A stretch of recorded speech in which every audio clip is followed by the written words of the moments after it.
What's up, you guys? Sean Rossap, Fightful.com. Here with a couple names you know. Where don't you know them from? It's Matt Jackson. It's Nick Jackson. It's the Young Bucks. They have a new book out. It's available everywhere. Matt and Nick, how you doing? Doing good, man. I'm so What, excited what, to a, talk about what this. an intro. Yeah, I'm really excited to check out this book over the holiday season, especially. I was actually just talking to Danny Limelight, and he had to stop reading the book to do our interview. Good. How funny. I mean, How funny. It means a lot coming. What's funny is that we the last several weeks, a bunch of the talent have been popping into our EVP office and asking us for copies and genuinely telling us that it's been an easy read, and they're saying they're not readers and they're enjoying it. So that to me says a lot. Like, okay, good. We made a book that even the boys like, because most of the wrestlers we're not really book guys. So I'm glad that the guys and the girls are liking it. Right. Did you all have any specific wrestling books that you grew up on? I mean, I know that when I was a bit younger, I read Jericho's and Mick Foley's, and those were the two that really set the bar. Oh yeah, for sure. Even the Hardys. I remember reading the Hardys as a young kid and thinking that how cool that was. So it was always a part of what we liked as teenagers. I can remember reading the Shawn Michaels book as well. Bret Hart was one of my favorites. I think Matt was most inspired by the Foley books.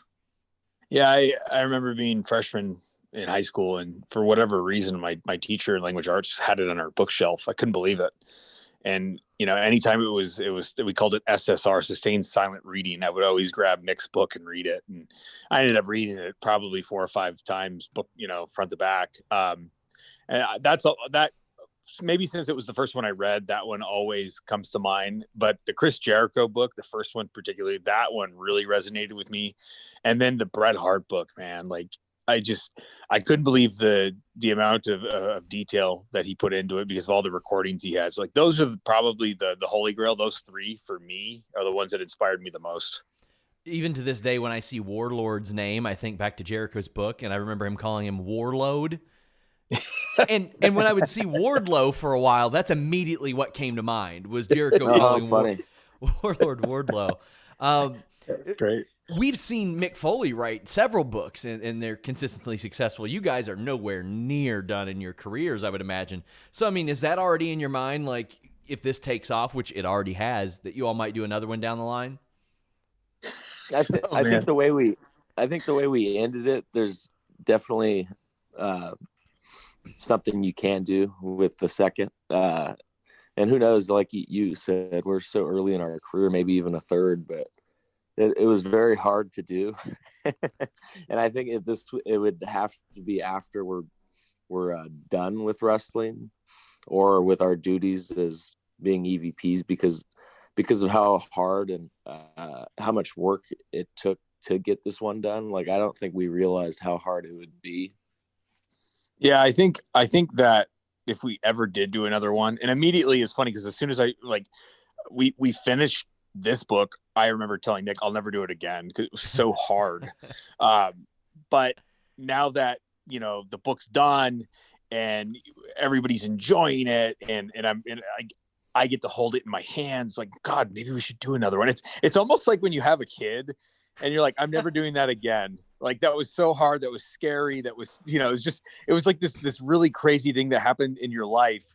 And you swore like you never wanted to relive it again. But then you have the kid and you're like, oh my God, we have to have another one. And it's like, maybe, like Nick said, we wouldn't be able to do it probably for a while, or probably when we're unattached from what we're currently doing, because I truly would want to do like a tell-all. And I think the best way to do that is when those attachments are all gone. Like, I didn't want to write about our time in Japan or with ROH until we were removed from those places, because it's just, you can't really give you can't really be completely honest until you have moved on, so maybe later down in the line we do the sequel 5-10 years from now when we're done as EVPs, or who knows, maybe we're going to do this for life.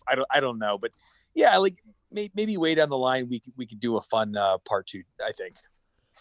So in writing this book, I mean, you all are brothers, but you all are two distinctly different people. Were there ever times when you guys would have points of contention, so to speak, about how things went down or how you felt about certain situations? Oh man. Yeah, for sure. But like Matt has a better memory than me, so I would have to ask him, like, if a thing went down the way I saw it, and of course he would have a similar version, but he would have a more detailed version of it. So he helped me out with a lot of that type of stuff because we're like the same human being. Like we've had the same career, the same stories. We've seen everything the same way, almost exactly. So that was an interesting part of making the book because of our views on things are so alike, you know? Yeah. And one of the most challenging things, I think, writing it would be, we would tag in and out of chapters, and we're so good at doing that during our entire career, but just to keep the timeline moving forward. And we wanted to capture the most important time, like things that happen in those time frames.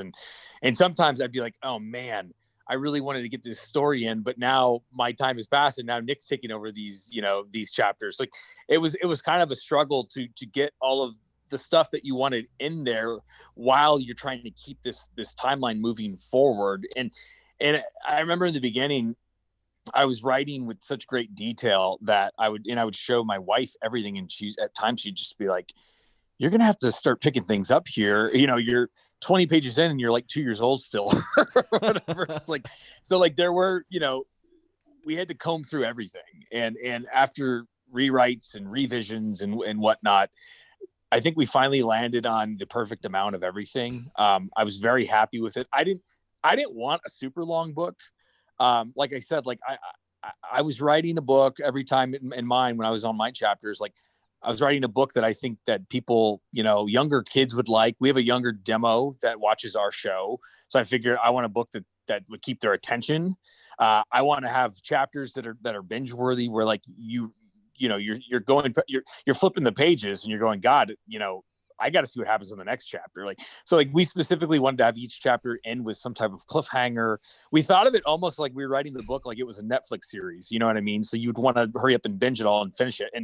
And for the most part, that's what I've heard is like people are saying they're reading it in 1, 2, 3 sittings. And that's great. Like, that's what I wanted. I didn't want to have one of those books that collects dust because you're just like, God, it's such a chore. This chapter's 100 pages. You know what I mean? So like, I think what we ended up landing on, was the perfect amount for the audience that specifically likes us.